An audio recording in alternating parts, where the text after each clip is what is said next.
अस्सलाम वालेकुम, क्या हाल चाल है सबका? उम्मीद है कि सब बिल्कुल ठीक होंगे, खुश होंगे और बहुत मज़े में होंगे। रमज़ान भी सबका बहुत अच्छा चल रहा होगा। हम आए थे यहाँ पे शॉपिंग करने के लिए और जैसे ही मैंने ओल्ड नेवी का टर्न लिया ना यहाँ से 75% 50% मुझे नज़र आया ना, मेरे मुँह से निकला ओ तेरी खैर डील लगी हुई है।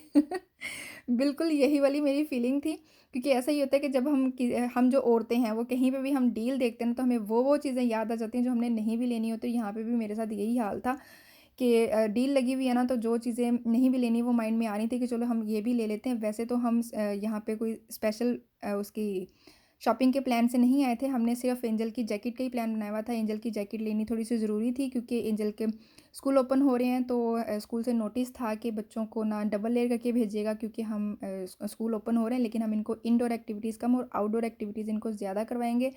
और मौसम किसी भी टाइम किसी भी लम्हे विंडी हो सकता है, और बच्चों के पास अगर जैकेट होगी तो फिर बच्चों के लिए भी ईजी होगा और हमारे लिए भी ईजी होगा बच्चों को कैरी करना, क्योंकि मौसम का भी कोई भी पता नहीं है कि मौसम किस करवट बैठेगा। किसी दिन बहुत गर्मी हो जाती है, किसी दिन ऐसे विंडी हुआ होता है, तो इसलिए फिर नोटिस आया था कि इनको उसी हिसाब से स्कूल में भेजिएगा आप।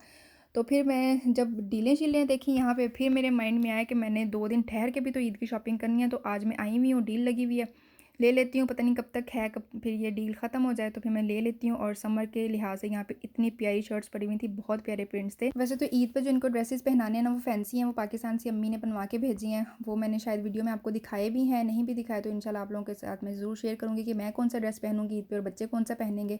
ये वाले ड्रेसेस इसलिए ले लिए जाते हैं ताकि चेंज करके पहन लिए जाएँ, क्योंकि बच्चे तंग पड़ जाते हैं ना फैंसी ड्रेसेस वगैरह से, तो इसलिए फिर ये वाले ड्रेसेस ले लिए जाते हैं ताकि इनको चेंज करके तो पहना दिए जाएँ अगर इन्होंने तंग किया तो। और ड्रेसेस इतने, ये शर्ट्स इतनी प्यारी थी, इतनी अट्रैक्ट कर रही थी मुझे, सारे कलर इतने प्यारे थे, दिल करता सारे ही ले लूँ। तो बस इसमें से कुछ भी मैंने ले लिए और सारी माशाल्लाह इतने प्यारे थे। और इनको जो भी कोई इवेंट होता है ना, ईद हो या किसी के घर दावत वगैरह पे जाना हो, तो मैं इनको रेडीमेड जो इस तरह के ड्रेसेस होते हैं ना वो कम पहनाती हूँ। मैं फैंसी ड्रेसेस इनको ज़्यादा पहनाती हूँ ताकि ये थोड़ा सा अपने ट्रेडिशन से टच रहें, इनको पता चले कि हमारे जो ट्रेडिशनल ड्रेसेस हैं वो कौन से हैं। तो उस लिहाज को भी, उस चीज़ को भी मैं माइंड में रख के तो इनको ऐसे वाले ड्रेसेस पहनाती हूँ। और बच्चियों के सेक्शन में घुस जाओ, वैसे तो मैंने बच्चियों के सेक्शन में ही जाना होता है, मेरी माशाल्लाह दोनों ही बेटियां हैं, तो इसी सेक्शन में आना होता है। तो यहाँ पे आके मेरा हर ड्रेस लेने को दिल करता है कि ये भी ले लूँ वो भी ले लूँ, क्योंकि बहुत प्यारे ड्रेसेस होते हैं, लाइट लाइट से कलर, इनके ऊपर जो राइटिंग होती है ना वो मुझे बहुत अट्रैक्ट करती है। एंजल का जो साइज़ है ना वो अब थोड़ा सा प्रॉब्लम कर रहा है, क्योंकि एंजल माशाल्लाह सेहत की थोड़ी सी खुली है, और इसकी एज के हिसाब से इसको 5T वाले ड्रेसेस आने चाहिए, लेकिन वो इसको तंग होते हैं, छोटे होते हैं। और उससे जो बड़ा साइज़ है ना 5T से ऊपर वाला जो साइज़ है वो इसको थोड़ा सा खुला होता है। ये चौधरी देखो चल दिया। मुझे अपनी बात भूल गई चौधरी को चलता हुआ देख के। वो कैसे मटक मटक के चल रही है। इस मटकल्लो का जो साइज़ है ना वो हमें छोटा लेना पड़ता है इसकी एज के हिसाब से, और एंजल का जो साइज़ है वो हमें बड़ा लेना पड़ता है उसकी उसकी एज के हिसाब से। खैर जी, इधर ओल्ड नेवी से हमारी शॉपिंग हो गई थी। इसके बाद हमने जाना था, कहाँ जाना था, हमने कॉर्नवॉल जाना था। यहाँ पे मैं आई थी, मैंने कहा जाते जाते ना चिल्ड्रन प्लेस से और H&M से भी चक्कर लगा लेते, क्योंकि जो वाली जैकेट मैंने एंजल के लिए सोची थी वो वैसी वाली मुझे नहीं मिली, तो मैंने कहा चलो एक दफ़ा चिल्ड्रन प्लेस से और उधर H&M से भी चक्कर लगा लेते हैं कि मैं भी वहाँ पे मिल जाए। पहले हम फिर H&M आ गए थे, यहाँ पे आए तो यहाँ पे भी प्राइजेज़ बहुत अच्छे थे। यहाँ पे कोई डील इतनी ख़ास तो नहीं थी, लेकिन ड्रेसेस के जो प्राइस थे ना वो बहुत रीज़नेबल थे। प्रिंट्स इतने प्यारे थे, ये देखो यहाँ पे नज़र आए होंगे, समर के लिहाज से बहुत प्यारे प्रिंट्स थे। और प्राइस भी $7 $8 9 10 इसी के राउंड अबाउट प्राइजेज़ ही थे इनके ड्रेसेस के। तो यहाँ से भी मैंने कुछ पलंदा इकट्ठा कर लिया था। घर से हम सोच के निकलते हैं कि हमने बस ये चीज़ें लेनी है, लेकिन जब हम आ जाते हैं स्टोर पे तो फिर हमें वो चीज़ें याद आती हैं जो हमने सोची भी नहीं होती। हम फिर वो भी ले लेते हैं। और यहाँ पे फिर मैं आई थी, अपने लिए सैंडल देख रही थी, लेकिन यहाँ पे भी जो मैं अपने अपने लिए जो मैंने सोचा हुआ था कि ये ऐसे वाले चाहिए कि समर में मेरे से पहने जाएँ, लेकिन यहाँ पे हाई हील्स थी, तो हाई हील्स तो नहीं चाहिए थी मुझे, सैंडल नॉर्मल चाहिए थे। तो फिर हम कॉर्नवॉल से निकल गए, वहाँ से थोड़ा सा जल्दी भी निकल गए। शूज़ भी इसलिए नहीं लिए क्योंकि टाइम कम था, मेरी कटिंग की अपॉइंटमेंट थी, मुझे वहाँ टाइम से पहुँचना था। तो वहाँ से फिर हम निकल के सीधा हम सैलॉन पहुँचे, डाउनटाउन में है। तो वहाँ पे फिर हम टाइम पे पहुँचना भी ज़रूरी था। रास्ते में यहाँ पे प्रोटेस्ट हो रहा था, पता नहीं किस चीज़ का प्रोटेस्ट था, शायद मास्क का कोई प्रोटेस्ट चल रहा था। ये कह रहे थे कि ऐसे नहीं लाने, बंदे इन्होंने पूछे नहीं लाओगे तो नुकसान तो किसी का नहीं है, तो अड्डा ही है नुकसान। तो खैर जी, हम यहाँ पे इनको देखा तो इनकी भी वीडियो बना ली कि देखो इन्ना का दिमाग हिलिया है, कहते असी मास्क नहीं लाने, ना लो, थोड़ी मर्जी। तो खैर जी, हम फिर उसके बाद हम पहुँच गए थे सैलॉन।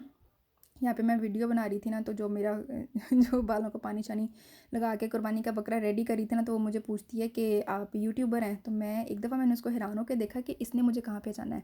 मैंने तो मास्क पहना हुआ है तो फिर मुझे माइंड में आया कि इसने मुझे इसलिए पहचाना है कि मैं यूट्यूबर हूँ, क्योंकि मैं बिला वजह वीडियो बना रही हूँ कि यूट्यूबर ही बिला वजह वीडियो बना के इधर से क्लिप बना लो, उधर से क्लिप बना लो।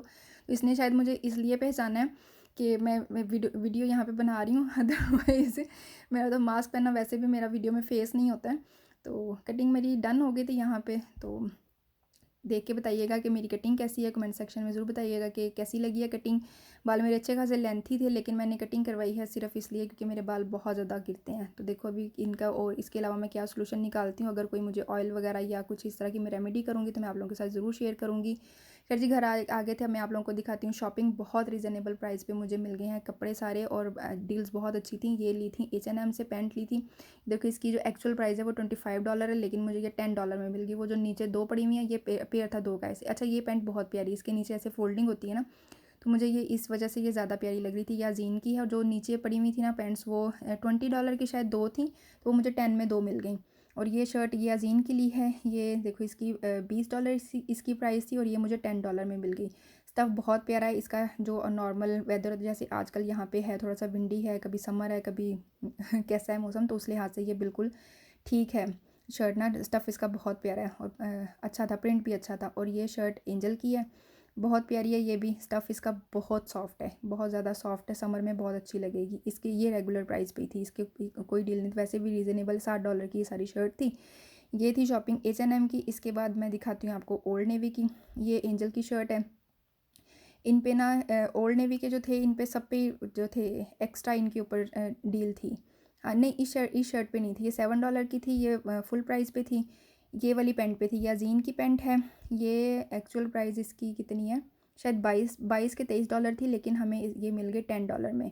ये एंजल की पैंट है, ये थी $25 नहीं $30 की ये पैंट थी, लेकिन हमें ये मिली है 30 की थी, ये हमें 24 की मिली है। हाँ जी, ये हमें $24 की ये वाली पैंट मिल गई। बहुत प्यारी थी, बहुत स्ट्रेची थी, कंफर्टेबल है। और ये जो शर्ट टाइप, फ्रॉक टाइप कुछ ऐसा है, टॉप कह लो आप इसको, तो ये एंजल के लिए है। इसका भी स्टफ़ बहुत प्यारा है, समर के लिहाज से बहुत सॉफ्ट है, और समर में अच्छी रहेगी पहनी हुई। ये मेरा ख्याल $7 की, हाँ ये $7 की मिल गई थी। और ये अजीन की है, ये भी बहुत प्यारी पहनी हुई, इसको इतनी प्यारी लग रही थी। सिर्फ ओल्ड नेवी का ही ट्राई रूम खुला हुआ था, बाकी और किसी का भी ट्राई रूम नहीं ओपन है, सिर्फ इन्हीं का ये था। तो इनका खुला हुआ था, तो फिर हमने सारी चीज़ें वहाँ पे पहन के बच्चों को ट्राई करनी थी कि बाद में आके एक्सचेंज या चेंज ना करनी पड़े। तो ये ओल्ड नेवी का जो स्टफ़ लिया ये तो डन है। और उसका था H&M का था कि घर जाके पहन के देख लेंगे, अगर तो इनको सूट की अच्छे लगे पहने हुए तो ठीक है, अदरवाइज़ फिर चेंज कर लेंगे या फिर एक्सचेंज कर लेंगे।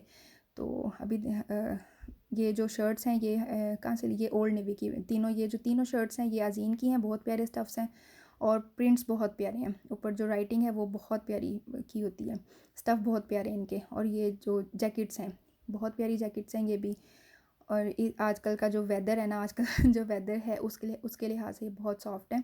अंदर डबल इसका है कपड़ा लगा हुआ है, और विंड को बहुत अच्छे से कंट्रोल करेगा। और साइड से इसकी फ़िटिंग के लिए ये है, बहुत प्यारी लग रही है। ये तो ओल्ड नेवी के तो हमने वहीं पे पहना के देख लिए थे, तो ये तो अच्छे लग रहे थे, ये तो फाइनल है कि ये ठीक है। जो दूसरे H&M के थे वो भी पहनाए नहीं है, वो पहना के देखेंगे, अगर इनको ठीक आ गए तो ठीक है, अदरवाइज़ फिर उनको चेंज या एक्सचेंज कर लेंगे। ये जैकेट एंजल की है। मैं चाह रही थी कि इससे भी थोड़ी सी मोटी होती, क्योंकि बच्चों ने बाहर खेलना है, तो अगर ठंड लगेगी तो बच्चा फिर कंफर्टेबल होकर खेल नहीं सकता ना। तो अभी देखो और कोई मिली नहीं है, तो फिर यही रख लेंगे। ये 35 की थी, ये हमें कितनी की मिली, 27 की मिल गई थी। हाँ ये वाली, ये पैंट हमने वॉलमार्ट से ले ली थी, ये $12 की मिल गई थी, बड़ी अच्छी ये वाली पैंट भी थी। और उसके बाद ये लेगीज़ हैं, ये वॉलमार्ट पे बड़ी अच्छी डील में मिल जाती हैं, $12 में ये 3 मिल जाती हैं हमें। ये मैंने ले ली थी क्योंकि फ्रॉक्स वगैरह होती हैं बच्चों की, तो उसके साथ फिर हमें यही वाली लेगीज़ पहनानी पड़ती हैं। ये मैंने एक कैपरी ले ली थी, ये भी अच्छी थी, ये भी फ्रॉक के साथ पहनी हुई मुझे बहुत अच्छी लगती है कैपरी भी।